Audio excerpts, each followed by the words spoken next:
வணக்கம். செய்திகள் வாசிப்பவர் மோசஸ் ரத்னராஜ். செய்திகளை விரிவாக பார்க்கலாம். பாவேந்தர் பாரதிதாசனின் 136வது பிறந்த நாள் இன்று கொண்டாடப்படுவதையொட்டி முதல்வர் மு.க.ஸ்டாலின் இன்று தனது எக்ஸ் தளத்தில் வாழ்த்து செய்தியை பகிர்ந்துள்ளார். தமிழ் என்னும் ஆயுதம் ஏந்தி இனமானம் உரைத்த பாவேந்தர் புகழ் வாழியவே, தமிழின் இனிமையையும் தமிழரின் உயர்வுக்கான விழையையும் தன் கவிதைகளால் காட்டியவர் புரட்சி கவிஞர் பாரதிதாசன் எனவும், பாவேந்தரின் திண்மை நிறை தமிழ் ஒளியென நம் இனத்திற்கு துணை நிற்கட்டும் என்றும் தனது பதிவில் குறிப்பிட்டிருந்தார்.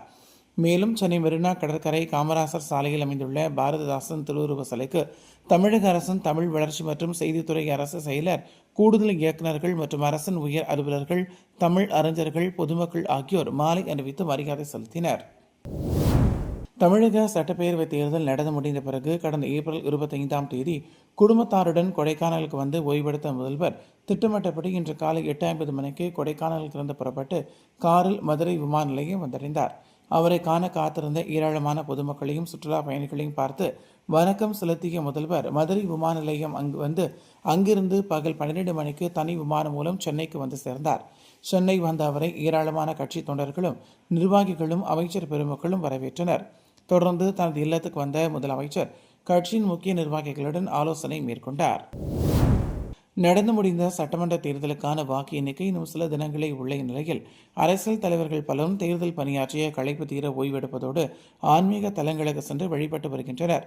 இந்நிலையில் நேற்று தினம் திருச்செந்தூருக்கு சென்று முருகப்பெருமானின் விஸ்வரூப தரிசனத்தை கண்டு மகிழ்ந்த தாவேக தலைவர் விஜய் இன்று காலை 10 மணிக்கு பனையூரில் உள்ள தனது இல்லத்தில் இருந்து கார் மூலம் விமான நிலையம் வந்து அங்கிருந்து தனி விமானம் மூலம் மகாராஷ்டிரா சென்றார்.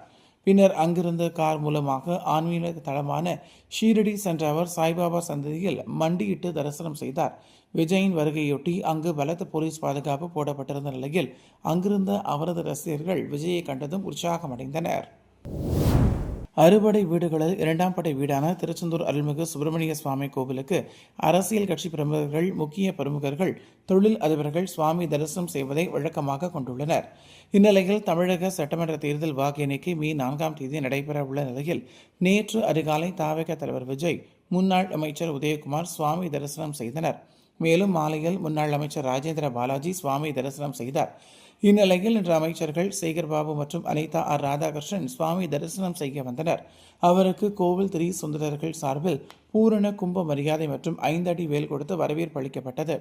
பின்னர் கோவிலில் மூலவர், சண்முகர், சத்ரு, சம்ஹாரமூர்த்தி, பெருமாள், வெள்ளை தெய்வானை ஆகிய சன்னதியின் சிறப்பு பூஜை செய்து வழிபாடு நடத்தினர். நேற்று கோவிலுக்கு வந்த தவேக தலைவர் விஜய்க்கு கோவில் திரி சுந்தரர்கள் சார்பில் கும்ப பூரண மரியாதை கொடுத்து மற்றும் 2 அடிக்கு மேல் வேல் கொடுத்து வரவேற்பு அளிக்கப்பட்டதைப் போல அமைச்சர்களுக்கும் வேல் மற்றும் பூரண கும்ப மரியாதை கொடுக்கப்பட்ட சம்பவம் அரசியல் வட்டாரத்தில் பெரும் பேசு பொருளாகியுள்ளது. முதல் படை வீடான திருப்பரங்குன்றத்தில் இறை தரிசனத்தை மேற்கொண்டோம். அதன் தொடர்ச்சியாக அறுபடை வீடுகளில் ஒன்றான பழனி திருக்கோயிலிலே பழனியாண்டவர் முருகன் அவர்களுடைய தரிசனத்தை கண்குளிர கண்டோம். அறுபடை வீடுகளில் ஒன்றான நம்முடைய திருச்செந்தூர் அருள்மிகு சுப்பிரமணிய சுவாமி திருக்கோயிலில் இன்றைக்கு தரிசனத்தை மேற்கொண்டோம். கார் உள்ளளவும் கடல் நீர் உள்ளளவும் என்று ஒரு வார்த்தை உண்டு.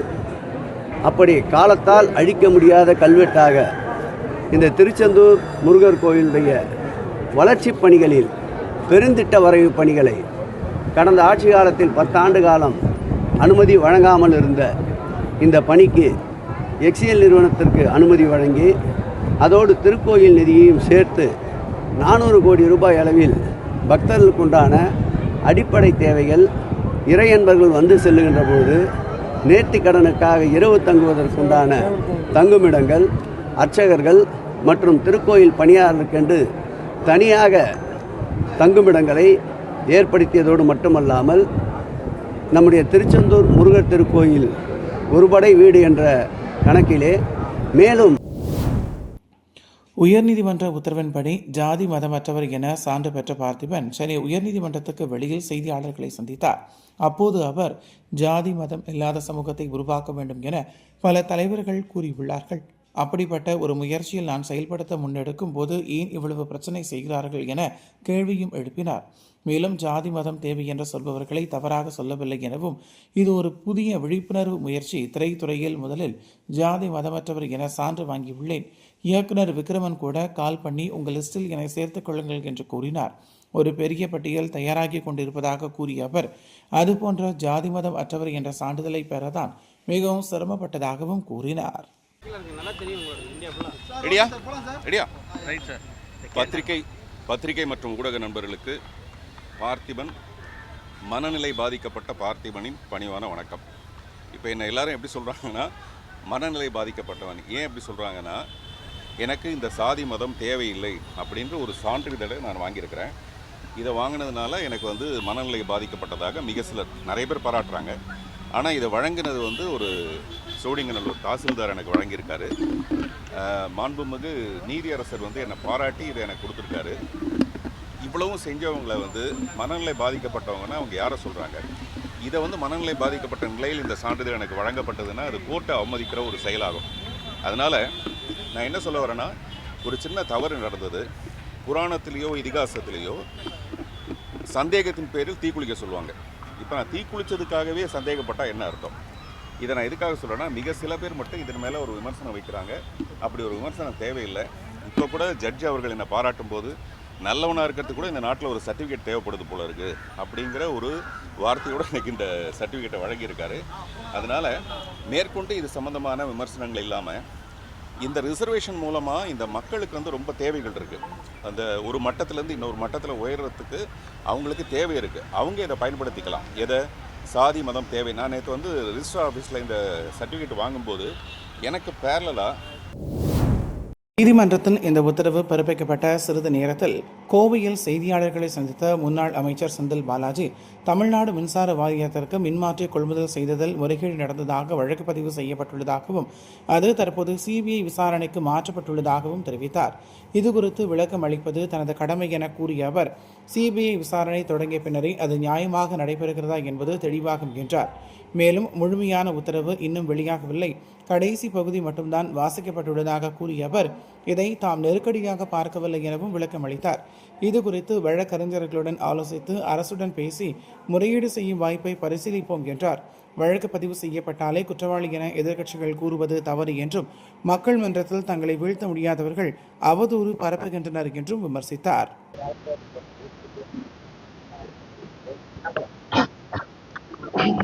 தமிழ்நாடு மின்சார வாரியத்திற்கு மின்மாற்றிகள் கொள்முதல் செய்வதில் தவறுகள் நடந்திருக்கிறது என்று ஒரு அமைப்பு புகார் தெரிவித்து நீதிமன்றத்திலும் அது குறித்து வழக்கு தாக்கல் செய்திருந்தார்கள். அந்த வழக்கினுடைய தீர்ப்பில் இன்று உயர்நீதிமன்றம் சிபிஐ விசாரணைக்கு மாற்றி உத்தரவுகளை பிறப்பித்திருக்கின்றார்கள். அது குறித்து சில விளக்கங்களை அளிப்பது என்னுடைய கடமையாக கருதி உங்களை அனைவரும் இந்த நேரத்தில் நான் சந்தித்திருக்கின்றேன். குறிப்பாக மின்சார வாரியத்தை பொறுத்த வரைக்கும் மின்மாற்றிகள் கொள்முதல் என்பது 1987ஆம் ஆண்டு தொடங்கி அன்றைய நடைமுறைகள் என்ன பின்பற்றப்பட்டதோ அதே நடைமுறை தான் இன்று வரை தொடர்ந்து பின்பற்றப்பட்டு வருகின்றன. ஒரு டெண்டர் கோட் பண்ணும்போது 20 பேர் 30 பேர் அந்த டெண்டரில் கலந்துக்குவாங்க. சில பேர் L1 ப்ரைஸை கோட் பண்ணுவாங்க, ஒரே மாதிரியான ப்ரைஸ் இருக்கும். சில பேர் L2 ப்ரைஸ் ஒரே மாதிரியாக இருக்கும். சில பேர் L3 ஒரே மாதிரியான ரேட்டை கோட் பண்ணியிருப்பாங்க. அந்த வகையில் பார்த்தா 1987 கூட ஒரு டெண்டரில் 2 பேர் L1 ஒரே ப்ரைஸை கோட் பண்ணியிருக்காங்க. அதே 87 திரும்ப 3 பேர் ஒரே ப்ரைஸை கோட் பண்ணியிருக்காங்க. அதுக்கு அடுத்து பார்த்தீங்கன்னா நீங்கள் வரிசையாக 2006 L1 ஒருத்தர்னா L2 23 பேர் ஒரே ப்ரைஸை கோட் பண்ணியிருக்காங்க. L3 அன்னைக்கு 18 பேர் ஒரே ப்ரைஸை கோட் பண்ணியிருக்காங்க. 2011-12 எடுத்தீங்கன்னா 29 நபர்கள் டெண்டரில் கலந்துக்கிட்டதில் L3யில் பார்த்தீங்கன்னா 17 பேர் ஒரே ப்ரைஸை கோட் பண்ணியிருக்காங்க. இப்படி 11-12 ஆரம்பித்து 13, 14, 13 அதே மாதிரி வரிசையாக இப்போ வரைக்கும் கிட்டத்தட்ட ஒரு 30 டெண்டருக்கு மேலே போடப்பட்டதில் பார்த்தீங்கன்னா 16-17 17 பேர் ஒரு டெண்டரில் கலந்துக்கிறாங்க. அதில் 4 பேர் ஒரே ப்ரைஸை கோட் பண்ணுறாங்க, 11 பேர் L2வை ஒரே ப்ரைஸ் கோட் பண்ணுறாங்க. அதே 16-17 ஒருத்தர் L1, L2 18 பேர், L3 வந்து 6 பேர். அதே 16-17 21 பேர் கலந்துக்கிட்ட டெண்டரில் L1 ஒருத்தர், L2 ஒருத்தர், L3 17 பேர். அதே 16-17 L1 ஒருத்தர், L2 ஒருத்தர், L3 31 பேர். இன்னொரு 16-17 டெண்டரில் 5 பேர் L1, 29 பேர் வந்து L2. 17-18 28 பேர் கலந்துக்கிட்டதில் 5 பேர் L1, 6 பேர் L2, ஒருத்தர் L3. 19-20 12 பேர் L1, ஒருத்தர் L2, 20 பேர் L3. அதே 19-20 11 பேர் L1, ஒருத்தர் L2, ஒருத்தர் 6 பேர் L3. இன்னொரு 19-20 டெண்டரில் 12 பேர் L1, ஒரே ப்ரைஸை கோட் பண்ணது 12 பேர். இன்னொருத்தர் L2 வந்து 1, L3 வந்து 4. 20-21 வந்து 33 பேர் கலந்துக்கிறாங்க. 11 பேர் L1 ப்ரைஸை மேட்ச் பண்ணி கோட் பண்ணியிருக்காங்க. 15 பேர் வந்து L2 ப்ரைஸை ஒரே ப்ரைஸை கோட் பண்ணியிருக்காங்க. L3 வந்து ஒருத்தர். இப்படி முறையாக வந்து டெண்டர் போடும்போது வந்து ஒருத்தர் ஒரு கலந்துக்கிறவங்க 30 பேர், 35 பேர், 40 பேர் இருக்கும்போது குறிப்பிட்ட சிலர் வந்து L1 ப்ரைஸுக்கு மேட்ச் ஆகிற மாதிரி இருக்கும். சில பேர் வந்து L2 ப்ரைஸு கோட் பண்ணியிருப்பாங்க. சில பேர் L3 ப்ரைஸை கோட் பண்ணியிருப்பாங்க. பொதுவாக டான்ஜிட்கோ பொறுத்த வரைக்கும் என்னென்னா, L1 ப்ரைஸை யார் மேட்ச் பண்ணி கொடுக்குறாங்களோ அவங்களுக்கு அந்த டெண்டரை பிரித்து கொடுப்பாங்க. ஒருத்தரே சப்ளை பண்ண முடியாது அப்படிங்கிறதுனால இது 1987 இருக்கக்கூடிய நடைமுறை. அதை வந்து L1 மேட்ச் பண்ணி கொடுக்குறவங்களுக்கு எவ்வளோ நமக்கு டிமாண்ட் இருக்கோ அதுக்கு தகுந்த மாதிரி அவங்களுக்கு பிரித்து ஒர்க் ஆர்டர் கொடுப்பாங்க. இதுதான் இதுவரை இருக்கக்கூடிய நடைமுறைகள். இந்த நடைமுறைகள் தான் டான்ஜிட்கோ வந்து தொடர்ந்து பின்பற்றி வருது. இது இல்லாமல் இந்த டெண்டரை வந்து ஸ்க்ரூட்டினி கமிட்டி ஒன்று இருக்குது, அதுக்கப்புறம் போர்டு கமிட்டி ஒன்று இருக்குது. 3 கமிட்டி இருக்குது. இதில் இந்த டெண்டரை ஃபைனல் பண்ணுறதுக்கு சீனியர் ஆஃபீஸர்ஸ் இருக்கக்கூடிய 3 கமிட்டிகள் தான் இந்த டெண்டரை வந்து ஃபைனல் பண்ணி இந்த ஆர்டர் கொடுக்கலாமா வேண்டாமான்னு முடிவு எடுக்கிறது.